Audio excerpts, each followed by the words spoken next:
నమస్తే. ఇన్నాళ్ళు నన్ను సపోర్ట్ చేస్తూ, ఎంకరేజ్ చేస్తూ మీ ప్రేమని నాకు అందిస్తున్న ప్రతి ఒక్కరికి కృతజ్ఞతలు. అలాగే ఈ వీడియో కూడా ఖచ్చితంగా మీకు ఉపయోగపడుతుంది. లైక్, షేర్ అండ్ సబ్స్క్రైబ్ చేసి మీ సపోర్ట్‌ని నాకు అందించండి. అలాగే ఈ వీడియో పట్ల మీకున్న అభిప్రాయాన్ని కామెంట్ సెక్షన్‌లో కామెంట్ చేసి తెలియజేయండి. ఇప్పుడు వీడియోని చూద్దాం. నమస్తే. Welcome to our channel. నేను పద్మిని. ప్రస్తుతంతో పాటు ప్రముఖ ఆధ్యాత్మికవేత్త, జ్యోతిష పండితులు, అమ్మవారి సేవకులు, దత్త గణపతి ఉపాసకులు మురళీధర శర్మ గారు ఉన్నారు. మాట్లాడదాం. మురళి గారు నమస్తే. మహాదేవ శ్రీమాత్రే నమః. మాస ఫలితాల్లో భాగంగా జూన్ మాసం ఎలా ఉండబోతుంది ద్వాదశ రాశుల వాళ్ళకి అనేది ఖచ్చితంగా తెలుసుకోవాలని ఉంది. ఎందుకంటే గ్రహ సంచారం చాలా అంటే చాలా జరుగుతుంది కాబట్టి అటు గురుగ్రహం ఎలాగో చెప్పారు, గురుగ్రహం మార్పు రీత్యా మీరు వచ్చేటటువంటి ఫలితాలు ఏంటో ఆల్రెడీ చెప్పారు. మాస ఫలితాల్లో భాగంగా ఎలా ఉండబోతోంది జూన్ మాసం ద్వాదశ రాశుల వాళ్ళకి? తప్పకుండా ఈ యొక్క 6వ నెలలో కుజుడు ఎస్పెషల్లీ మనకు మీనంలో నుండి మేషంలోకి రావడం జరుగుతున్నది. కుజుని యొక్క ఇంటిని అంటే ఈ యొక్క మేష లగ్నాన్ని కానీ మేష రాశిని కానీ ఈ యొక్క శని భగవానుడు తన ఎక్స్ట్రా లుక్ ద్వారా వీక్షిస్తూ ఉన్నాడు.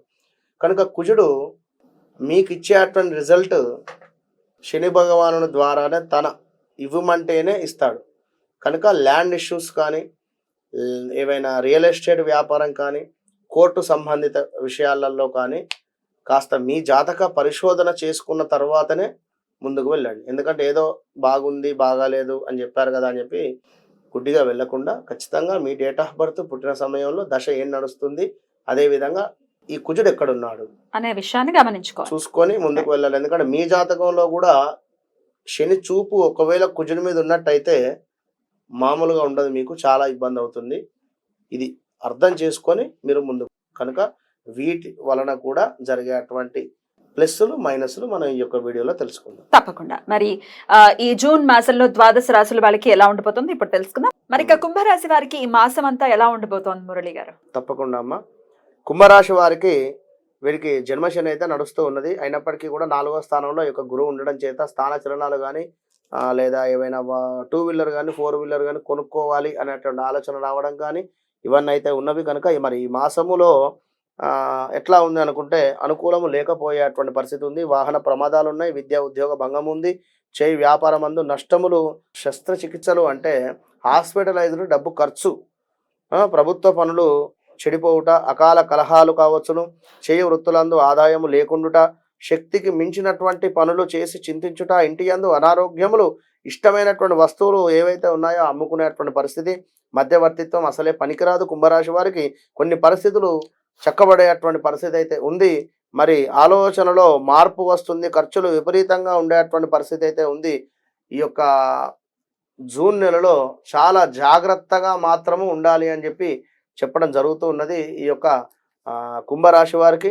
మరి యొక్క కుజుని మార్పు వలన మీకు 3వ స్థానంలో కుజుడు, అదేవిధంగా శని మీ జన్మలగ్నం నుండి ఆ 3వ స్థానం మీద పడడం చేత ముఖ్యంగా మీకంటే చిన్నవారు, తమ్ముడు కానీ చెల్లెతో కానీ విభేదాలు ఏర్పడేటువంటి పరిస్థితి అయితే ఉంది. వారితో ఏమైనా ఆర్థిక లావాదేవీలు ఆల్రెడీ జరిగి ఉన్నట్టయితే ఇప్పుడు గొడవలు జరిగేటువంటి పరిస్థితి అయితే ఉంది. అనూహ్య ఆరోగ్య సమస్యలు, అనూహ్య ధనప్రాప్తి ఉంది. కొంచెం జాగ్రత్తగా ఉండండి. ఇంకా కుజుని యొక్క దృష్టి ఈ యొక్క 6వ స్థానము, అదేవిధంగా 6వ స్థానం మీద ఉండడం చేత కొంత ధనధాన్య ప్రాప్తి, ఇష్టకార్యసిద్ధి, సభా గౌరవం ఉంటుంది.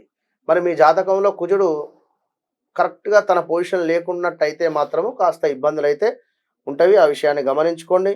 ఎట్ ద సేమ్ టైం ఈ యొక్క కుంభరాశి వారికి మీకు 9, 10 స్థానాలను కూడా ప్రేరేపించేటువంటి పరిస్థితి ఉంది. 9వ స్థానంలో కుజుడు దృష్టి పడడం చేత వ్యవహార మాంద్యత, అధికారుల నుండి సమస్యలు, స్థాన చలనాలు, ఆరోగ్య క్షీణత ఉన్నది.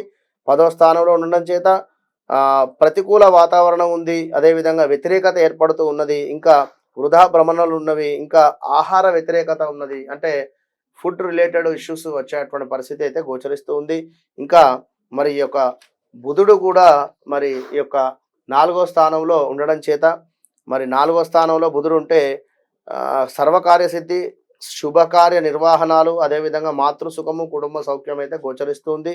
మరి యొక్క శుక్రుని మూలకంగా అందరి వలన ఆనందం ఉన్నది. వాహన ప్రాప్తి, వాహనాలు ఎవరైనా కొనుక్కోవాలి అని అనుకునేటువంటి వారు శుక్రుడు సొంత ఇంట్లో ఉన్నాడు కనుక కుంభరాశి వారు కొంచెం మీ జాతకాన్ని కూడా ఒకసారి పరిశోధన చేసుకొని మీరు ముందుకు వెళ్ళండి. మరి ఇక్కడ సూర్యుడు కూడా 4వ స్థానంలో ఉండడం చేత కాస్త కార్యాలలో ప్రతికూలత, ఆరోగ్య క్షీణత, మానసిక ఆందోళన, కుటుంబంలో కలహాలు ఉన్నవి. అట్ ద సేమ్ టైం సూర్య భగవానుడు ఈ యొక్క నెల చివరికల్లా పంచమానికి వెళ్ళిపోతుంటాడు. పంచమ దృష్టి వలన కాస్త ఇంకా నమ్మక ద్రోహము కానీ, ధన నష్టము కానీ, శత్రువుల వలన భయం కానీ, ఆలోచన హీనత ఇవన్నీ కూడా ఉన్నవి. మొత్తము కూడా కుంభరాశి వారికి మైనస్ వాతావరణంగానే ఉంది. మీరు మొత్తము కూడా నెగిటివే చెప్తూ ఉన్నారు, ఒకటి పాజిటివ్ కూడా చెప్పడం లేదు అంటే అక్కడ జరుగుతూ ఉన్నది అది.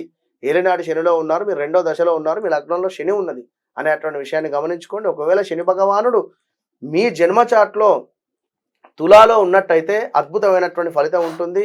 లేదా మీ పేరు మీ యొక్క ఈ యొక్క కుంభరాశిలో మనకు ఏవైతే నక్షత్రాలు వస్తాయో ఒకవేళ మీ పేరు ఆ యొక్క రాశులతో మొదలు కాకుండా వేరే రకంగా ఒకవేళ మీ తల్లిదండ్రులు పెట్టినట్టయితే, ఇప్పుడు ఉదాహరణకు మనకు ఈ యొక్క కుంభరాశిని తీసుకున్నట్టయితే శతభిష నక్షత్రము, ధనిష్ట నక్షత్రము, అదేవిధంగా మనకు పూర్వభద్ర వస్తుంది. ఇక్కడ ఏమిటి గా గి గూగే కానీ సు అక్షరము కూడా కుంభరాశిలోకి వస్తుంది.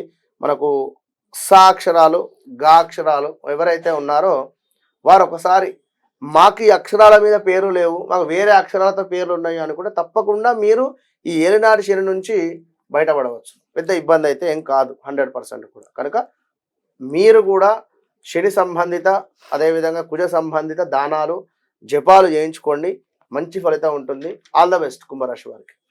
చాలా బ్యూటిఫుల్ గా ఎక్స్ప్లెయిన్ చేశారు. డెఫినెట్ గా ఇది భయపెట్టడానికి మాత్రం కాదు, వాళ్ళకి జాగ్రత్తలు చెప్పడానికి మాత్రమే మీరు చెప్తూ ఉన్నారు. కాబట్టి చెప్పిన విషయాల్లో జాగ్రత్తలు వహిస్తూ చాలా కేర్ఫుల్ గా ఈ మొత్తం మాసాన్ని కూడా గడపాలని కోరుకుంటూ ఇక నెక్స్ట్ ఎపిసోడ్ లో ఫైనల్ గా మీనరాశి గురించి మాట్లాడుకుందాం. తప్పకుండా. మహాదేవ.